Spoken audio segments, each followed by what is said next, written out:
आना चाहता हूँ। एक मिनट। अब बोलो। प्यारे मित्रों नमस्कार। एक जानकारी जनहित के लिए मैं बताना चाहता हूँ। हमारी ऑक्सीजन का लेवल हमारे शरीर के अंदर घटता बढ़ता रहता है। वो इसलिए क्योंकि जो हमारा थॉट प्रोसेस है उसका हमारे शरीर पर, हमारी श्वास पर बहुत प्रभाव पड़ता है। जब कभी भी हम कुछ ऐसी थॉट्स हमारे भीतर आ जाती हैं जिसमें डर होता है, जिसमें चिंता होती है, तब हमारे भीतर कुछ ऐसा हो जाता है कि हमारे नसें और नाड़ियां सिकुड़ने लग जाती हैं, हमारी श्वास कम होने लगती है, रुकने लगती है और हमारे भीतर ऑक्सीजन का लेवल बढ़ाने के लिए एक श्वास ही है हमारे पास जो हमारे ऑक्सीजन के लेवल को संतुलित रखती है। लेकिन उस डर के प्रोसेस से हमारी जितनी भी नसें और नाड़ियां हैं वो सिकुड़ने लगती हैं। तो मैं आपको ये कहना चाहता हूं कि ये जो श्वास है, इसके लिए एक एग्जाम्पल मैं आपको देना चाहूंगा कि अगर आप कभी जैसे पिक्चर देखने के लिए जाते हैं और उसके अंदर कोई ऐसा सीन आ जाता है कि जिसकी वजह से एकदम से आपकी श्वास रुक जाती है। जैसे आप पिक्चर का सीन देख रहे हैं तो आप उसको देखते रहते हैं और जब वो सीन खत्म होता है तब आप एक लंबी सांस लेते हैं। तो वो जो सीन चल रहा था, वो जो उसने आपकी श्वास को रोक दिया था, उस समय आपकी ऑक्सीजन का लेवल भी कम हो जाता है।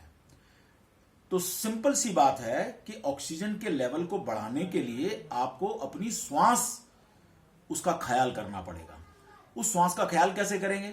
नॉर्मल सांस जब चलती है, नॉर्मल श्वास, तो एनवायरमेंट में जो वाइटल फोर्स है और जो एनर्जी है और जो प्राण है वो आपके भीतर उतनी ही संतुलन में रखता है। अब आपको क्या करना है, जो नॉर्मल श्वास है उसके अंदर एक टर्बो सिस्टम, जिसे हम प्राणायाम कहें, लंबी धीमी गहरी श्वास के माध्यम से वो आपके भीतर संतुलित हो सकता है। और विशेष प्रकार के प्राणायाम हैं जिसको करने से आपका लेवल तुरंत बढ़ सकता है। तो उसका जो सिंपल जो मेथड है वो यही है कि आप नाक से श्वास लेंगे और मुंह से श्वास छोड़ेंगे। जो श्वास धीरे धीरे आ रही है उसको, उसकी गति को बढ़ा देंगे, उसके आरपीएम बढ़ा देंगे। देखिए, मुझे देखिए आप,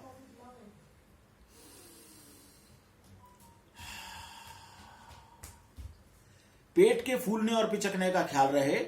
जब आप श्वास लेते हैं तो आपका पेट ऐसे, और जब आप छोड़ें तो भीतर पिचक जाए। उसके होने से एक फायदा यह भी होता है कि हमारे फेफड़ों और हमारे डायफ्राम के बीच में ये जगह बंद होती है जब हम श्वास नहीं लेते हैं ऐसे। इसको एब्डोमेन ब्रीदिंग कहते हैं। तो ये एब्डोमेन ब्रीदिंग होते के साथ ही ये डायफ्राम और इसके बीच में जगह बन जाती है और ये सिलेंडर का काम करता है। ये ऑक्सीजन सिलेंडर का काम करता है और आपके पूरे भीतर ऑक्सीजन स्टोर होने लगती है। अब मुझे देखें, इसमें बहुत सारे प्रोसेस होते हैं, आप कुछ भी कर सकते हैं। पहला, भस्त्रिका,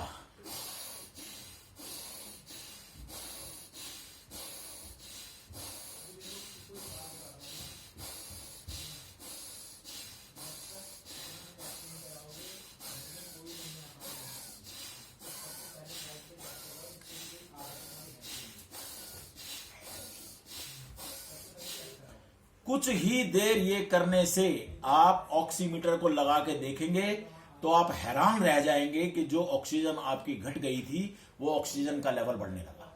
कुछ भी नहीं होता, क्योंकि यही सिस्टम से आपकी श्वास नॉर्मल में जब चल रही है तो आपके भीतर आपका ऑक्सीजन का लेवल संतुलित रहता है।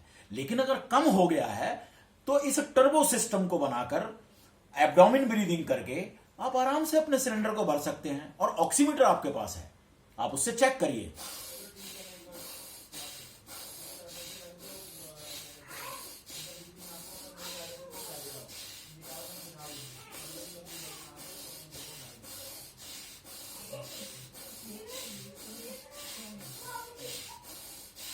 इसको हम कहते हैं भस्त्रिका प्राणायाम।